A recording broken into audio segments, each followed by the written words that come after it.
don't have, 7 mics. So thank you so much. All right, Kenneth, you got it. Okay, good afternoon, and I want to thank all of you for coming out today. I'm Kenneth Williams, representing the Rowlett Democratic Club, and I want to thank all of you people for running for this office. I'm hoping to see one of you in Washington to replace Pete Sessions. Thank you.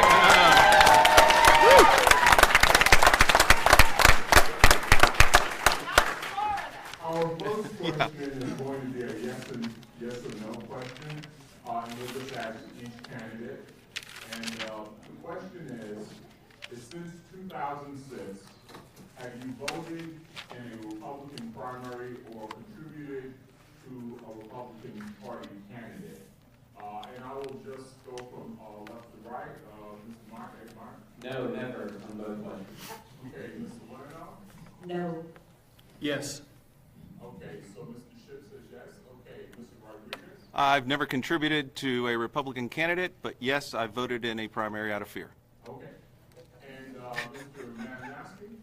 No, Marshall. Marshall, right? Never in my life have I ever done either of those things. Okay, thank you, Ms. Marshall. Ms. Elred? No. Okay, and Mr. Manasky? No. Okay, now the format is each candidate will have about 1 minute to introduce themselves. Then we're going to ask a series of questions. The question response, you'll get about 2 minutes to answer each of the questions. And then in the closing, you'll get about another minute, which is sum up your candidacy. Okay, so I'm going to start. I just run from left to right. Mr. Meyer. Thank you very much. It's great to be here this afternoon. Thank you to everyone for hosting this event. My name is Ed Meyer, and I'm running for Congress against Pete Sessions. And I'm going to start out, I want to take you all back to the day after the election of Donald Trump. I know it's a painful time for all of us. For me, my daughter came up to me, gave me a big hug, and said, "Daddy, is Donald Trump going to do all the mean things he said he was going to do on this campaign?" And I thought bullies never win. And we saw the day after the inauguration, the day of the inauguration, that indeed Trump was going to do all the mean things he said he was going to do. And our Congressman Pete Sessions has been a rubber stamp for his agenda.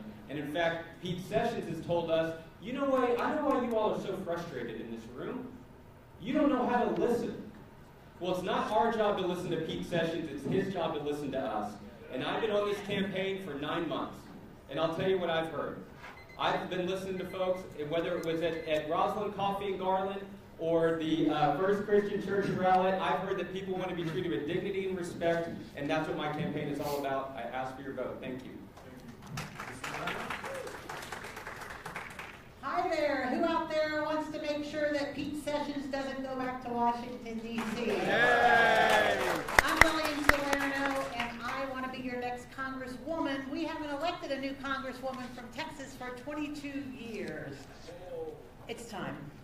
I want to tell you a little bit about myself. I'm a first-generation college graduate. I grew up in East Dallas. I have 8 brothers and sisters. We grew up in doing paper routes and lemonade stands, and I know what it's like for the government investing in you. And I worry, and the reason I'm running is I worry that kids today don't have the same opportunity that I was given. I was given a great public education, Pell Grants, low-interest student loans, so that when I graduated from the University of Texas, I was able to come back to North Texas and start my first company when I was 25, which was an employment service. And then I was able to go to law school, and then I was able to start another company. And I have 3 kids. I would like your vote. My name is Brett Shipp. I grew up in Dallas. I grew up in District 32. I worked at Channel 8 News for 22 years. I changed lives. I changed laws. I stood up to the powers that be. In fact, in answer and response to the loaded question about have you ever voted in a Republican primary, I say this: I'm the only person up here at this table who has gone on the Mark Davis show and told everyone that I would vote to impeach President Trump. That is the reason I have quit my job at Channel 8. It is the reason I am so passionate about beating Pete Sessions, because I cannot sit back and watch the erosion of our democracy and the daily disgrace in our White House by a president who is, and a man who is unfit to be president. And I can beat Pete Sessions. I have the best skill set. I have the best name ID. I'm the one who can win this race. Thank you.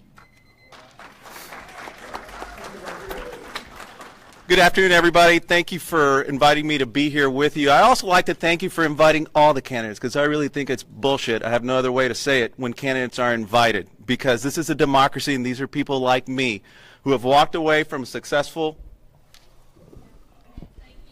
Thank you. Should I start again, or everybody heard me? Okay. I've been here all my life. I was actually manufactured in Cuba and produced here in Dallas.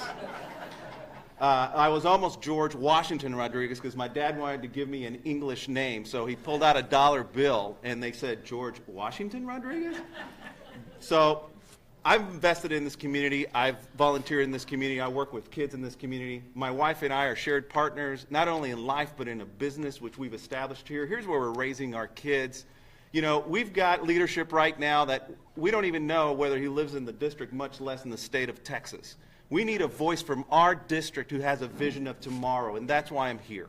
Thank you all very much. Oh, let's switch. My name is Ron Marshall. I'm an aerospace engineer, so I know a lot about technical issues as well as social justice issues.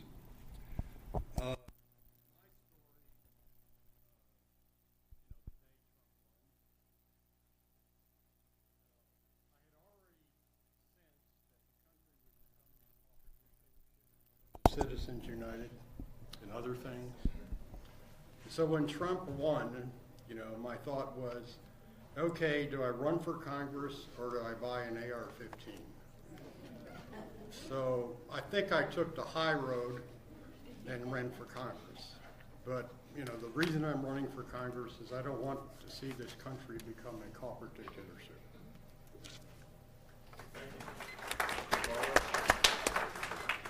Well, thank you all so much for having me. My name is Colin Allred, and I'm running to represent my home. I was born and raised in this district by a single mother who was a public school teacher. My mom taught in Dallas and Texas public schools for 27 years. And growing up here, we struggled financially. We didn't always have a ton of money, but I was really lucky because I had a lot of support from the people of this area. I went to great Dallas public schools, beginning at Pershing Elementary and going to Franklin Middle School and graduated from Hillcrest High School. I spent so much time at the Town North YMCA, they let me come for free. And I had so many unsung heroes in my life, so many teachers and coaches and administrators who are the reason why I'm sitting in front of you today. And I want to give back to this community that's given me so much. This area gave me a chance to go to Baylor University, to play in the NFL for 5 years, to go to law school and become a civil rights attorney, to be the Dallas-Fort Worth Voting Rights Director for the Wendy Davis campaign, to sue states that are discriminating against folks when they try to vote, and to work with President Obama and Julian Castro at the Department of Housing and Urban Development. Everything that I've done was built on the foundation that this area gave me. And I want to make sure that stories like mine aren't unique, because we're not doing enough. And so thank you so much. I look forward to your questions. Hi, I'm Todd Baranowski. That's hot. Okay. This is probably the first time that any of you, a lot of you have seen me because I'm the only candidate here who actually has to keep a day job. I'm not an attorney, I'm not a CEO. I actually work with my hands. Me and my brother have a company, Baranowski Brothers. We fix and restore pianos and organs. It's something that we've done, just restoring these beautiful instruments. And I really wanted to take that sense of building something great, and take it to Congress. I'm the only candidate here who has seen the inside of a jail cell. I'm the only candidate here who had the chutzpah to go to the Texas Values group at the Prestonwood Baptist Church this week, right into the bathroom. I don't know if you guys are familiar with it. And talk to people there. Talk to people who are not. No. Oh, sorry. Anyway, Tom Baranowski. Thanks. Okay, thank you. Now I'm going to ask you all a series of questions, and you'll have about 2 minutes to answer each of these questions. And I'm going to ask the question and get a response from everyone, and I'll try to rotate to who gets to ask the question first. Okay, first question is, Democrats in Congress resist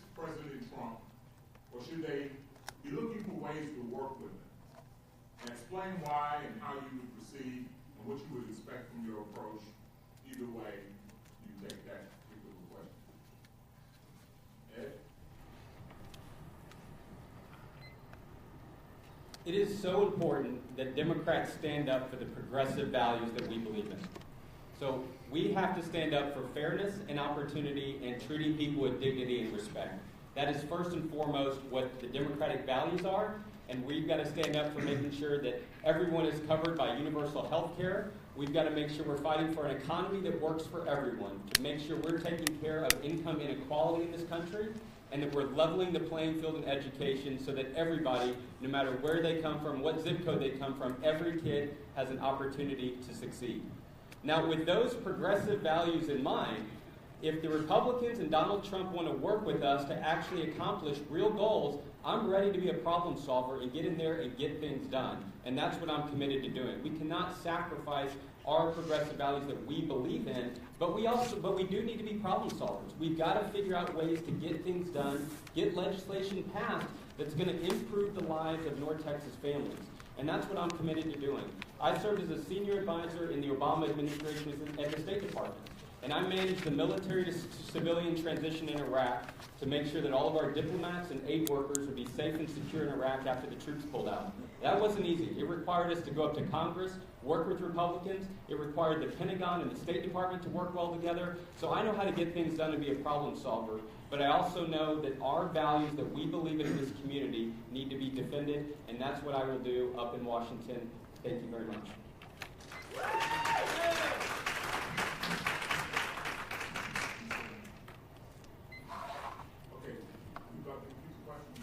No, I'm fine. I got the question. Well, I think it's a great question because I think what we all know is that Congress isn't working for any of us. President Trump's a symptom. There's a huge problem up there. It's about concentrated power and money. Whether you got Democrats or Republicans, if they're taking money from the wrong people, we got a problem. And that's what we got to work on. And so I'm somebody, I grew up with 8 brothers and sisters, no money. All I know is fight and compromise. So when I get up there, I know what to do. I've passed federal legislation to protect nurses and healthcare workers 15 years ago. I've testified in front of Congress in order to pass a farm bill. When you pass a farm bill, guess who's in charge? A lot of Republicans from southern states that want to make it so kids in cities don't get the same kind of SNAP benefits or free lunches because they're more worried about their commodities. So there's a lot of negotiation that has to happen when you work on something as important as a farm bill. I've also been somebody who sat in meetings, in committee rooms, and tried to get lowered health care costs. I've been working on that for almost 20 years. What you need from Dallas, Texas, in Congress is somebody that goes up there and fights for the constituents. Not as a Democrat, but as a fighter that knows how to get stuff done, and that's what I've been doing all my career. Thank you very much. It's kind of a trick question. The reason I quit my job at Channel 8 and am running for Congress is because of the untrustworthiness of the President of the United States.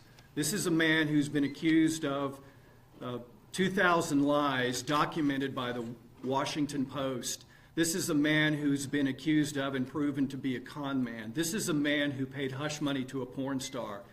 This is a man who accused every Democrat in this room of being complicit in every murder committed by any illegal immigrant in this country. This is a man who stands accused of obstruction of justice. Would I work with him? No. I don't trust him. He can't be trusted.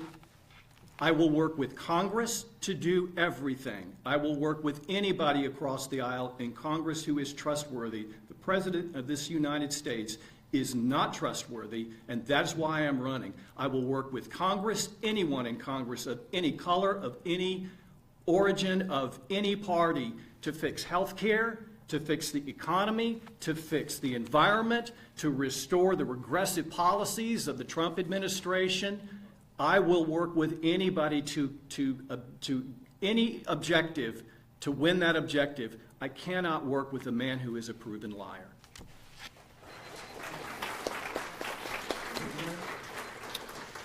You know, my philosophy in this is we've had just too much polarization going on. And if we can see eye to eye with the president, whether that be Trump, Pence, or Ryan, because I'm not sure how long Trump is going to be there, I'm willing to work with them because we do need infrastructure, but we don't need more toll roads. We do need to reduce the cost of medication in this country. 45 million Americans skipped filling their prescriptions in 2016 because they couldn't afford it. So if Trump or Pence or whoever's going to be president by the time I get there, if they're willing to allow Medicare to negotiate prices just like the VA and Medicaid, I'm for that. If they're willing to allow us to import safe, lower cost medication, then I'm for that. If they're willing to end pay for delay with the big farms, I'm for that. But I tell you what I'm not for. I'm not for my self-interest like Pete Sessions. And I'm not going to compromise on our values or in my district. I'm there to represent you. I've got a job, and leadership is about getting the job done, regardless of who's president. Thank you. Mr. Marshall? I don't think we should be naive about compromise. What we're seeing is one act of aggression after another. We're seeing the Environmental Protection Agency destroyed. We're seeing less Americans get access to medical care. We're seeing taxes cut for the rich so that we can have a fake austerity and cut services for ordinary people. And if you don't punish acts of aggression, you just get more aggression. We should take advantage of what opportunities we have to make an agreement, but we should not be naive about the nature of the people we're dealing with. The Democrats in Congress need to take their case to the people. The people are the only ones that can fix this, because the President, the Supreme Court, and the Congress and the state of Texas are all dysfunctional.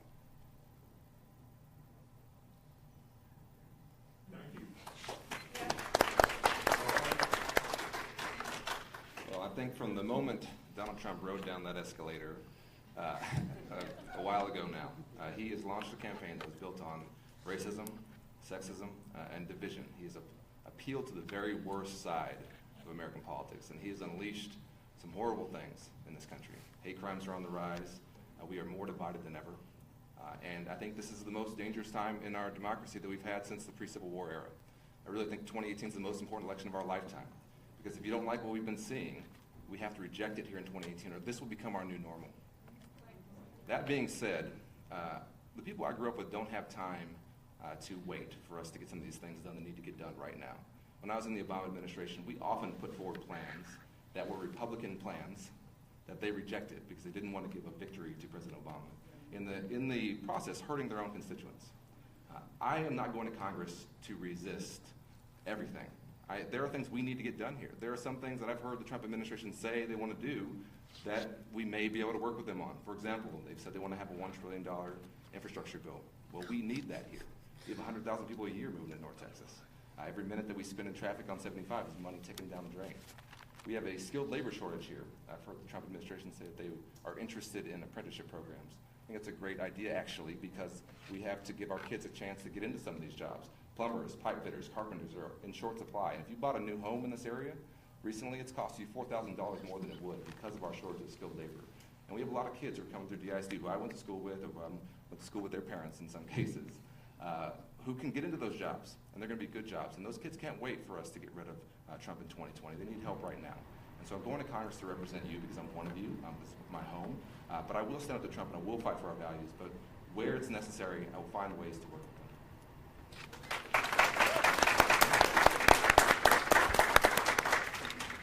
I'm going to ask another question. Would it surprise anybody in the middle of November of this year Trump's supposed to be a Democrat?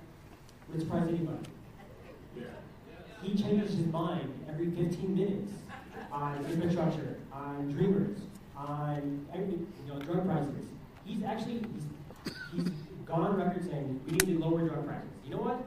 We do. We absolutely do. I would totally work with him on that. He's gone on record saying we need to spend, you know, what has been mentioned before, more in infrastructure. We absolutely need that. You ever driven through, you know, anyone who's driven on 35 or through Austin or anything like that knows we need infrastructure yesterday. We needed it 20 years ago. These are plans that absolutely I would work with him on. Now, obviously, the divisive stuff, no, of course not. If you're in this room and you say, yeah, I would totally work with him on being a racist, you know, a-hole, no, you're in the wrong room. But as a congressman, you don't get the opportunity to say it's my way or the highway. You know, if I don't get this, I'm going, well, you do get that opportunity. We've seen it for the last 8 years, but you shouldn't have that opportunity. You should be able to work with people. When Obamacare was a Republican plan from a Republican think tank, and the Republicans opposed it because it was Obama. I don't want to do that to Trump, or whoever is going to follow Trump, you know, after all this is said and it all shakes out. As a congressman, I want to work with everybody in my district, all 700,000 of us, for the betterment of all the people in the district, and all the people in the state, and all the people in the country. Whether the president opposes that or not, well, that's an issue. You have to go issue by issue about that. But really, you know, if he wants to do good work, if he wants to get great ratings, like I think he does, then yeah, I would totally work with him on that. Thank you for those answers. Now, next question is, what is your position on improving the American healthcare system? Do you favor Medicare for all, fixing the Affordable Care Act, or do you have some other approach that you would recommend? Ms. Salerno? I was hoping I'd get this question first. I'm somebody, my company was in the healthcare business. We made stuff and we sold them into the healthcare system, and so I saw from the inside how broken it is, and have been trying to work on it both under President Obama and also before, trying to make sure that people understand how disincentivized it is. And so what we need is, we need a Medicare for All program with a transition for single payer. We can't get to single payer without taking care of reining in the healthcare costs. And healthcare costs are 40% higher than they should be, and that we have for any developed country with some of the worst outcomes. Give you an example. You take your kid in. Let's just say kid in to take out their adenoids. You should know what that procedure will cost. You should know what that procedure will cost, whether you have Blue Cross, whether you have Medicaid, whether you're a private payer, whether it's cash. It shouldn't be that you get one price for one thing. And in order to get to a single payer system, we got to figure this stuff out. I put together hearings. I know what things cost. And manufacturing costs in this country are at an all-time low. And your costs for what you're paying in the healthcare economy, which is almost a sixth of our economy, are at an all-time high. And that's because of corporate concentration, a couple of pharmaceutical companies, just a couple of insurance companies left. And so we have to tackle those problems. But absolutely, every American should be entitled to affordable health care. But we got to stop just talking, and we got to start fixing, and that's going to take people that know how to negotiate with both sides, and that's me. Thank you very much. I remember the day we were at work, we started to get notices that we would have to pay a $25 copay on our health care, and how we all complained. What's this? I can't just go into the doctor and get free health care. I've got to pay a copay. Today, what I wouldn't give for that $25 copay, which just seems so out of the realm of possibility these days. For the last month, I did not have any health care. I quit my job last year to run for Congress, and for the month of January, I had to roll the dice on whether or not I could drive safely and not end up in the hospital and be faced with catastrophic costs that would take away my entire life savings. I was petrified. I did get on ACA. I did get enrolled on 2 days ago, so I am covered today. I can drive home safely. But my premiums are ridiculous. It is twice what I was paying at Channel 8. I just don't expect to go to doctors and pay out of pocket. I just won't go to a doctor because I cannot afford it. I don't have a job right now. So don't feel sorry for me. I feel sorry for everybody else in this country on a fixed and limited income who has to deal with this broken system, which I would repair. That would be my number one priority when I get to Congress. I am for a single payer system. I am for Medicare for everyone. Ask any person who's on it and they'll say, oh, it's great, we love it. Okay, how about the rest of America? We can do it. It's going to take compromise. It's going to take hard work. It's being done in Canada. It can be done here. It is not an unsolvable problem.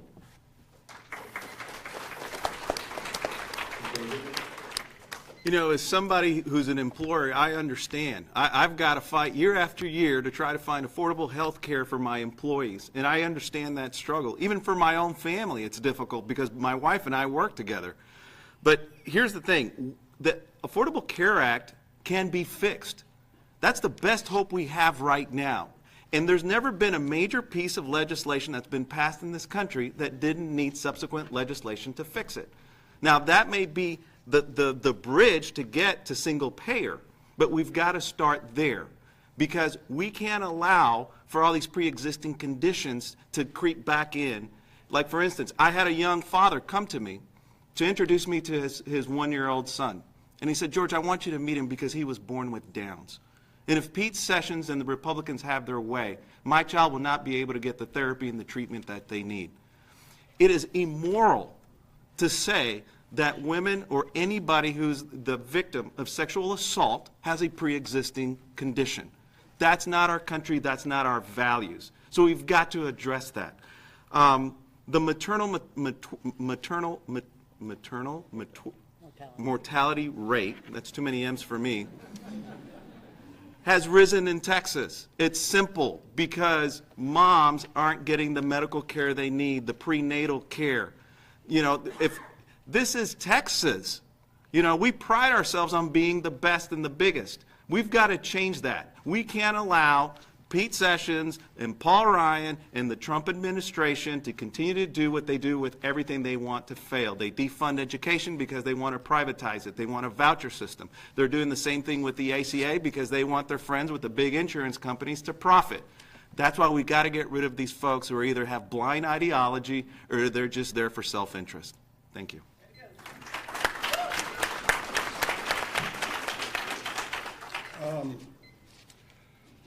You know, every other industrial country in the world has already solved this problem. Yep. You know, I mean, they must look at us and say, you know, America doesn't look so great. They got a dumb president, and he's not smart enough to get universal health care. I mean, the only reason we don't have universal health care is because we have had years and years of corporate propaganda that told us we couldn't afford it. Well, all these other countries can afford it. Why can't we afford it? Okay.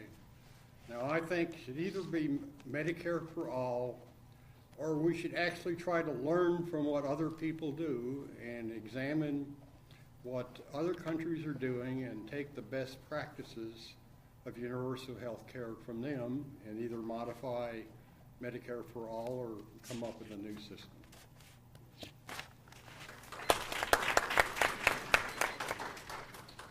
Well, we have a healthcare crisis in North Texas. We have 1 in 5 people in Dallas County don't have health insurance right now. 1 in 6 people in Texas don't have health insurance. It's the highest rate in the nation.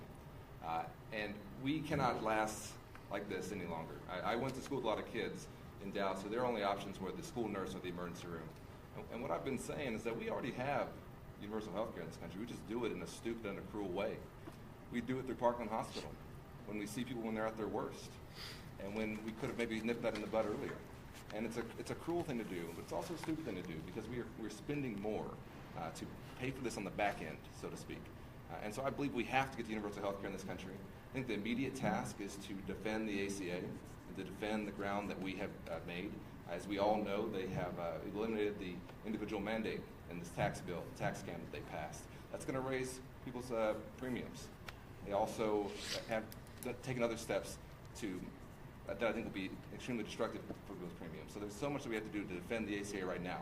But I believe in Medicare for All, and I believe we need to begin the Medicare for All buy-in so that everyone, we can just get rid of the over 65 in the statute, that everyone can get into Medicare.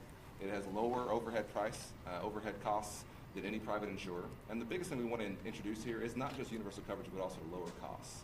Because if we can have a not-for-profit option in the Medicare or in the medical market, then that will force our insurers to compete with something that they're going to have a hard time competing with. They're going to lower their prices. Right now, so a lot of our funding is not just going to our private insurers, it's also going to the overhead they have, to their CEOs. Some of them are making $30 and $40 and $50 million a year. It's going to their advertising that they have so they can do all that. Medicare has about a 4% overhead. It's extremely efficient. It's one of the best programs that we have. My mom is on Medicare, and she supplements it with her teacher health insurance. I think we all should have that option. And in this country, in the greatest, most powerful, wealthiest country in the history of the world, we have to get to universal coverage. You guys can go on Concession's website. For those of you who has, he has a little tab at the end that says the best healthcare plan in the world. He's very proud of it. It's the Lord himself. Basically, it says that we'll scrap all the pre-existing, all scrap Obama to strip to the studs, and then burn out the studs, and replace it with a $1,500 tax credit per year. Which sounds fantastic, doesn't it? In 14 years, you can save up for one trip to the ER. The problem with healthcare in this country is that it's completely backwards. We treat things when they become an emergency. That's when insurance kicks in, instead of treating things in a preventative way. We could catch so many things that cost $200,000 with a single $400 MRI. An annual checkup, there's EPT screenings, there's cancer screenings. These are things that cost almost nothing compared to what they catch. 10 years, 5 years, 2 years down the line. Medicare for All, single payer, these are things that everyone else has done, which is good, because now we can see how they did it, we can see what they did wrong, we can see what they did right, and we can look at all the other countries, 167 countries that have single payer, and it works really well for them. None of them are scrambling to get rid of it. You don't see, people with picket signs in Taiwan and Japan and Norway saying, I can't wait to get rid of single payer healthcare. Nobody says that. But in this country they do, because they're being misled. They're being misled by a lot of money. They're being misled by 30 seconds. I'll keep it quick. I can go on for about 2 hours on this. We basically just have to take what other countries have done, specifically countries that did it really, really well. Taiwan went from a for-profit healthcare system to a single payer in 3 months. Now they're a lot smaller than we are, but we're Americans. We can do, if they can do it in 3 months, we can do it in 2.5.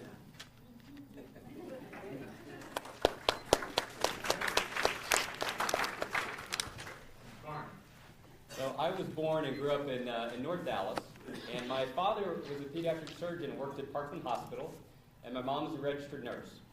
And when I was 6 years old, my family moved to Nigeria, and my parents served as medical missionaries in a teaching hospital in West Africa, and we would go back and forth between Nigeria and Dallas.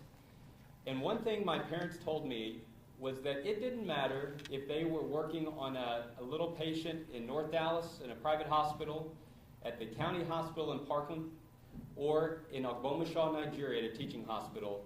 They were going to treat that child as if it were their own child or their own grandchild. Wouldn't it be amazing if our healthcare system had the same values and priorities about how we treat everyone in this country with healthcare? That is why I am standing firm. This is my top priority. It's the #1 thing I'm hearing all across this district. Healthcare is a right for every single person in this country, and I'm going to fight for that in Washington.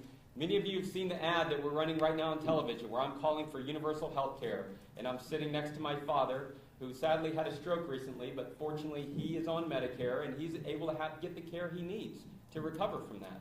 But we've got to be pushing for universal health care in this country, and I will be fighting for that in Washington. There's 3 immediate steps we can take, and we can work with Republicans to get these immediate steps done.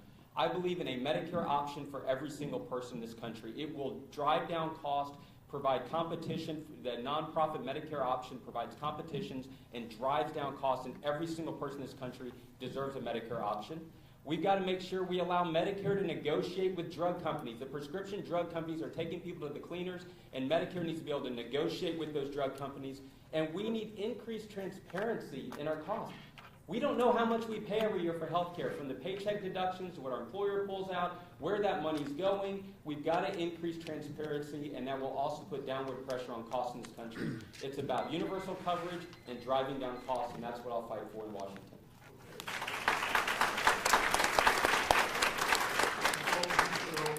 Answers. Now, our next question is going to be, President Trump has offered to protect dreamers, provided Democrats help modify immigration law so that there are fewer immigrants in the future, particularly from Africa, Latin America, and Asia. Is that a trade-off that Democrats should support? Mr. Shedd. You're asking me if I should support anything that President Trump proposes? The answer is no.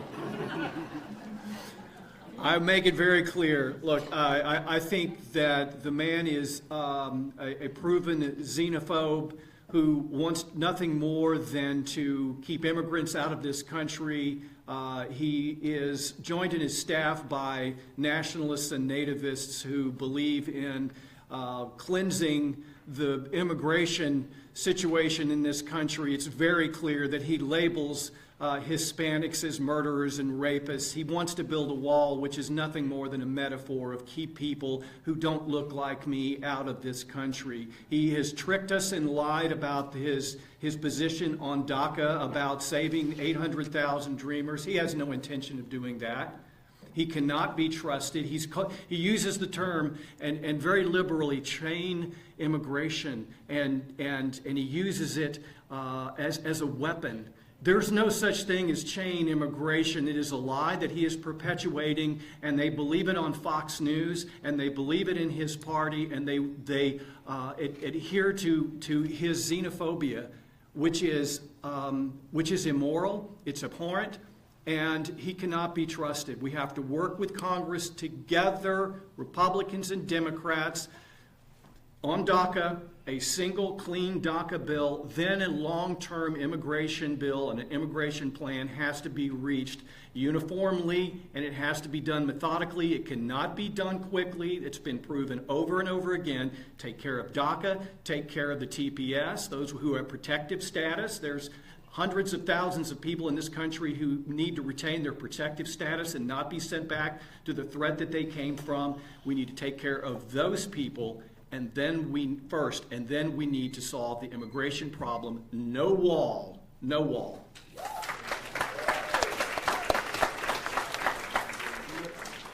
Well, I know a little bit about this subject. I've been an immigration lawyer for almost 23 years now, so I see the anxiety, the fear in people's eyes, including U.S. citizen kids who were born here, because they're afraid that when they get home, their parents may not be there. That's not our country. That's not American values. I don't support the Trump plan. That's a scam. It's another one of these GOP scams, and I'll tell you what the problem is. He's taking our immigration, legal immigration, back to the levels where they were in the 1920s. Think about that. He's hurting our economy because we need these people to grow our industries and our technology. I've got other colleagues of mine. I don't do employment-based immigration. Their big companies are telling them, look, we're cutting back because we don't want to be perceived as being anti-American. We can't allow that to happen. And this whole thing about the 1.8 million, this is ridiculous. These DACA kids they could contribute over the next 10 years $460 billion to our GDP. You want to reduce the deficit? You got to grow the GDP. Ask Bill Clinton. He did it in 1998 with 5% growth in the GDP. These folks, Pete Sessions has the gall to come out on TV last week and claim that the Dreamers are a drain on Social Security and on Medicare. Has anybody told them they're under 40? Has anybody told them that, by the way, these folks over the next 10 years could contribute $25 billion to Medicare and Social Security, and they've been doing this with no promise that they would ever receive a dime of their contribution. So no, I don't support Trump. And by the way, I know I'm running out of time. But there's policies that have been placed without passing one piece of legislation that's created an invisible wall around this country when it comes to legal immigration, and we got to be aware of that. And there's a lot of people who have become victims of all the changes that have happened in this country that you may not be aware of, including racial profiling, which is not something that just affects immigrants, it affects everybody. Thank you, sir.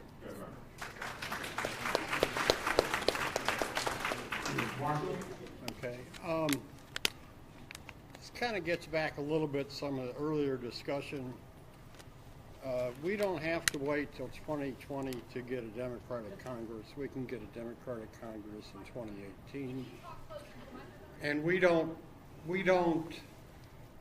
have to wait to try to get the people on Trump's case. Okay. He has caused so much grief among refugees, among illegal immigrants, among legal immigrants, among Muslims.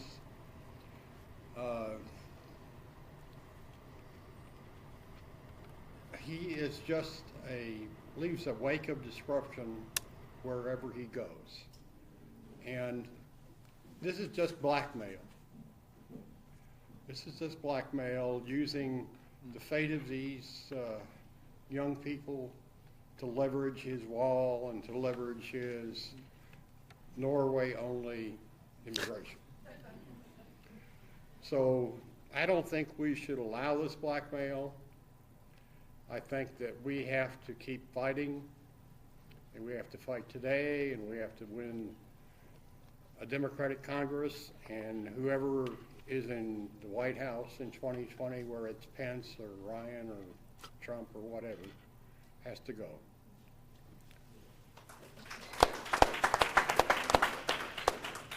Well, to me, this is the biggest issue facing the Democratic Party. If we don't stand up for this, then I just don't think there's any point in electing us.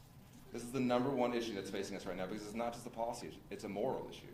This is about who we are as a country. We're going to let these kids who were brought here when they were children be sent back to a country that they don't know, that they have no relation with, when they are every bit as American as you and I are. It's funny about Trump. He always tells us what he really thinks.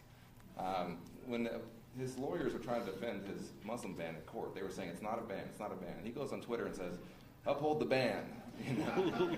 And talking about this legal immigration change, we've already seen what he thinks. He's called African countries, S-hole countries. He said, why can't we get more people from Norway? This is a racist plan. This plan is intended to take us back to a period in which we had a race-based immigration system. And it's a plan that I will stand against with everything that I have. There is no trade that we can make here. This is not something that we can trade. If they want our votes to pass a budget, they need to give us a Clean Dream Act. That's just as simple as it is. The United States Senate should not have voted to extend, in my opinion, the short-term CR until they got that DREAM Act. We need to stand on our desks for this. This is the thing you go to battle for. This is the thing you shut down the government for if you have to. You get the DREAM Act. You protect these kids. We have to do it. It's on all of us, and I think we have to demand it from our leaders, and certainly when I am in Congress, I hope you would demand it from me. And I want to really briefly talk about this racist wall, because the symbol of this country cannot be a fence with a barbed wire on top of it. It has to remain the Statue of Liberty. And I'll tell you what, if they build that wall, my generation will be the one that tears it down. Because we will not have this in this country. We will not have these walls. We're not going to waste billions of our dollars on a racist campaign promise, and we're not going to turn the symbol of this country into a wall with barbed wire on top of it.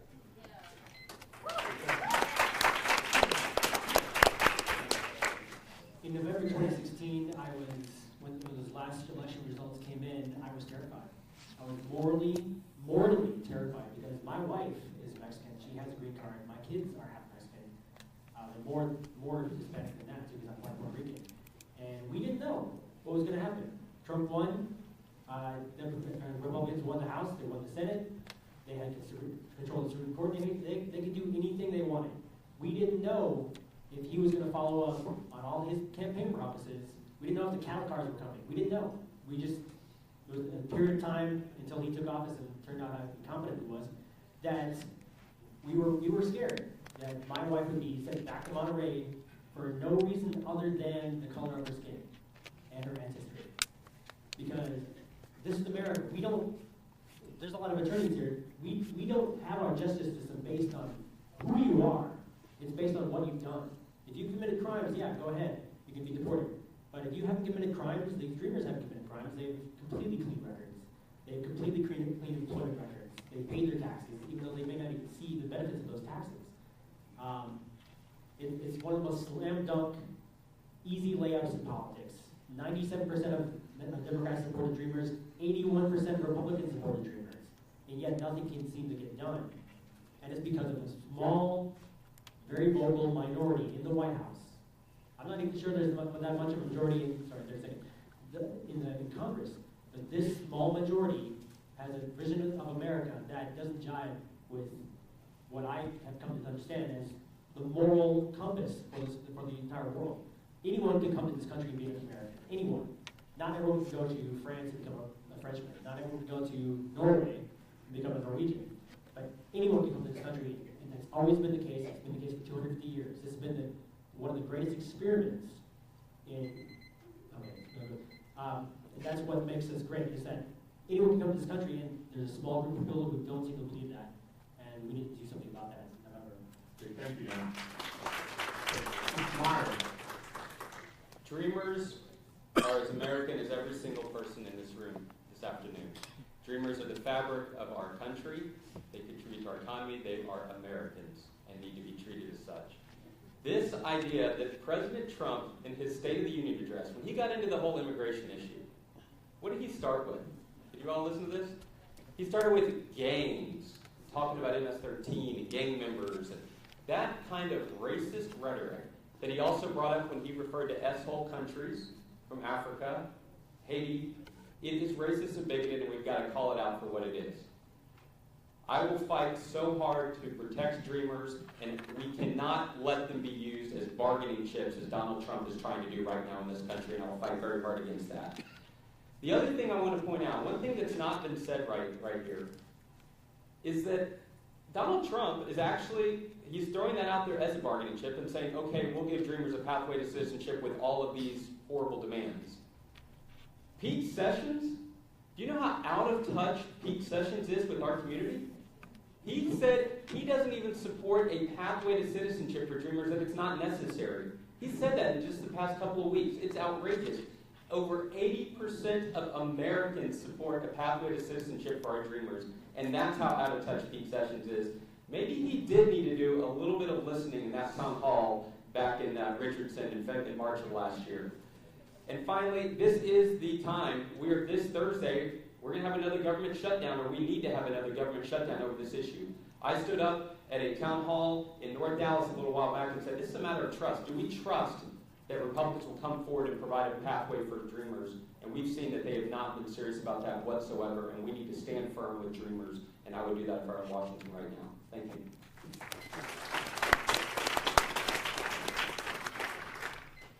I was not in favor of us not shutting down the government. We should have held strong on making sure that Dreamers weren't put as a pawn. And I think this is a moral issue, and it's a compassion issue, and it's everything America stands for. I mean, there is under no circumstance should we all not be out on the streets protesting, protecting people's civil liberties. I mean, this is just outrageous that they're using the Dreamers as this bargaining chip. We have an opportunity here to show what we Democrats are about, and we need to utilize that. If I was in Congress, I would be every day working across the aisle trying to figure out what we could do to bring this to closure. And instead, the Republicans are just taking the microphone and just spitting out their bigotry and their racism. I have 2 adopted kids. They're from Mexico. I think about when I adopted them, I wouldn't be able to do that under this scenario, where we are today. And the fact that they could be profiled, or any of us could be profiled, based on the color of our skin under this administration, what we are as Americans, we should be looking at this as an opportunity. There is plenty out there. And we as a country of immigrants should be looking at these Dreamers and saying, thank God they're here. 124,000 of them here in Texas. They grow our economy, they pay their mortgages, they pay in the community, they build our economy. This idea that we're going to kick them out, I mean, it's the moral issue of our time, and we've got to stand firm as Democrats and really bring down the House if this thing goes through. Thank you.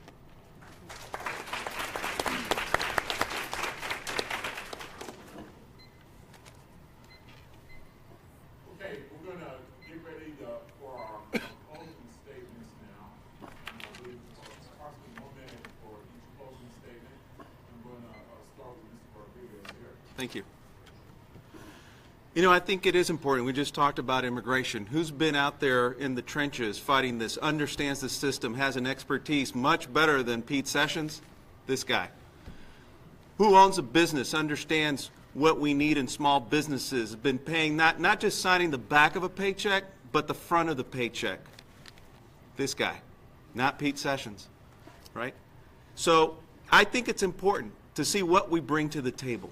I think it's important to see who understands, who's been here in the district, not just living in the district, paying my mortgage and paying my taxes and setting up my business and raising my kids here, but somebody who's actually been volunteering in the district, serving you, who wants to be your voice. I've worked with kids, high school kids, for the past 2 decades here locally.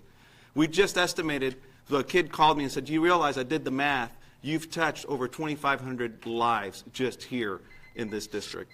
And that's what we need in Washington, not somebody who's just going to serve himself. Oh, you got one.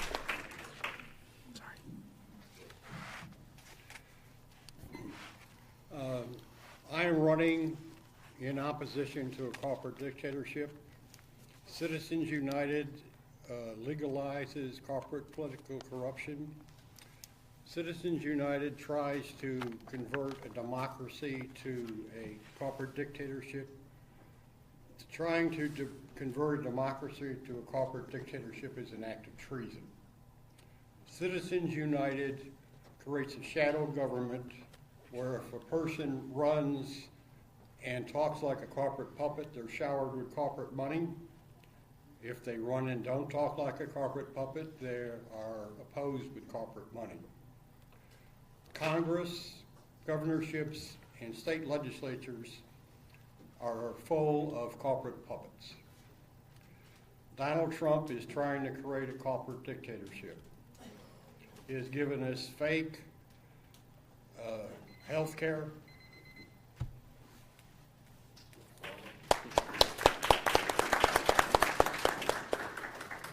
Well, I've already talked a little bit about how I think 2018 is the most important election of our lifetime. And I think that the way we're going to beat Pete Sessions isn't by outspending him. He's going to have more money than whoever of us emerges.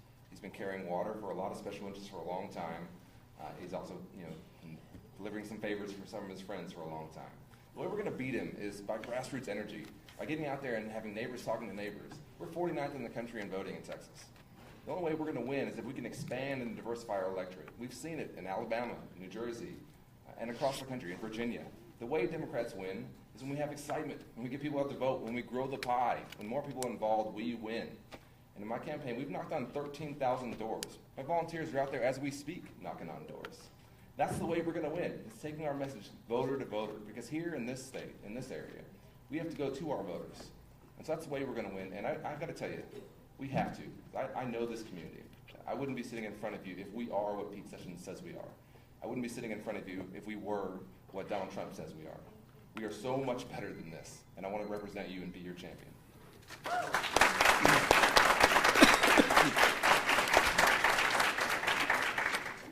2018 is an amazing opportunity for Democrats.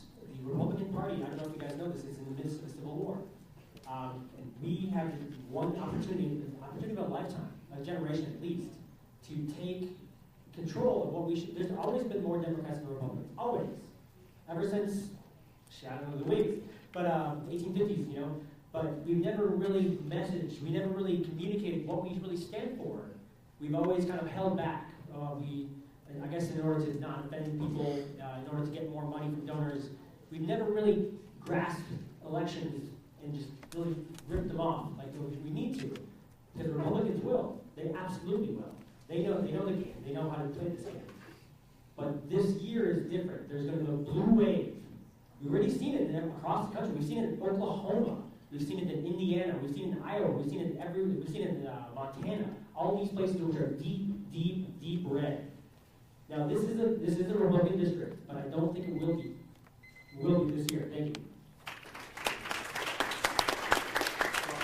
We've heard a lot about shared values up on this stage here tonight. What I've heard is that people are looking for two things. Someone who can put those values into action in Washington, and the best candidate to beat Pete Sessions.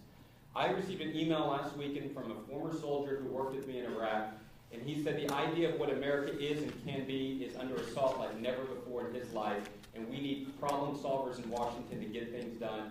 And he made the very first political contribution of his life to my campaign. He knows we can put those values into action. Who can be the best person to beat Pete Sessions? We need organized grassroots coordination. I was a precinct chair in 2006 when we had the blue wave election here in Dallas County that put Democrats in office. We know how to do that. We've got door knockers out there working day in and day out. I know what it takes to raise the resources necessary. It is going to take resources to communicate all across this district. I've outraised Pete Sessions among individual donors. He's got a ton of corporate PAC money and special interest money. I'm not taking any corporate PAC money, and my campaign is powered by the people. And I've gotten endorsements from folks all over this district and from the Texas AFL-CIO and 40 prominent local Democrats. I would love your support. Thank you.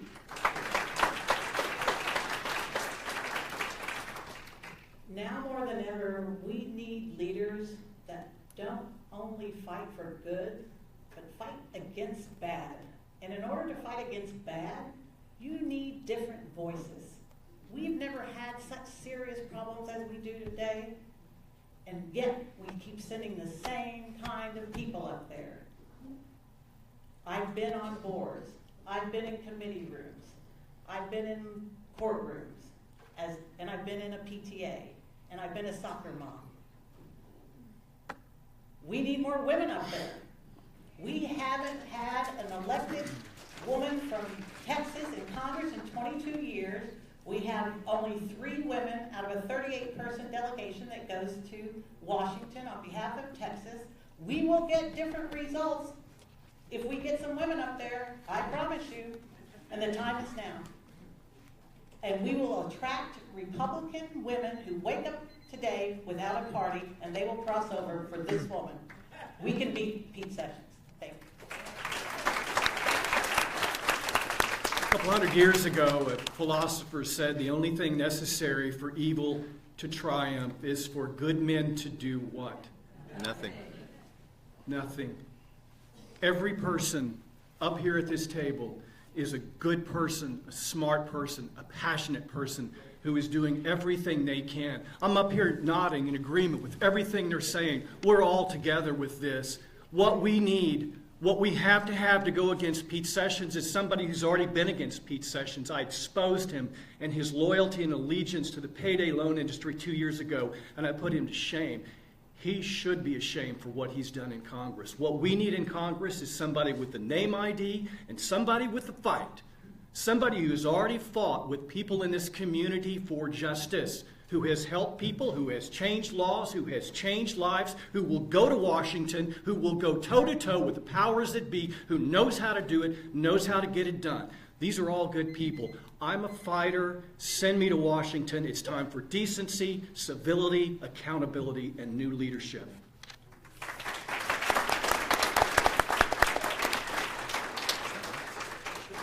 I want to thank all of our candidates for running for the 32nd Congressional District. I think you are all making us proud and all of us giving us all hope that we can have something different in our representation in Washington, D.C. So I'd like to ask the audience to just really give a round of applause. Thank you.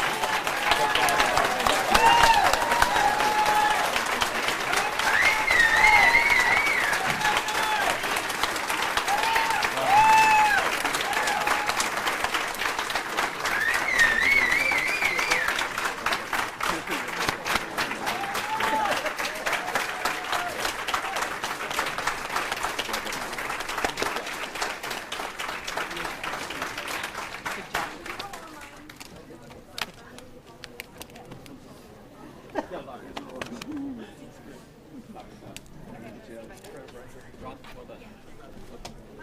everyone.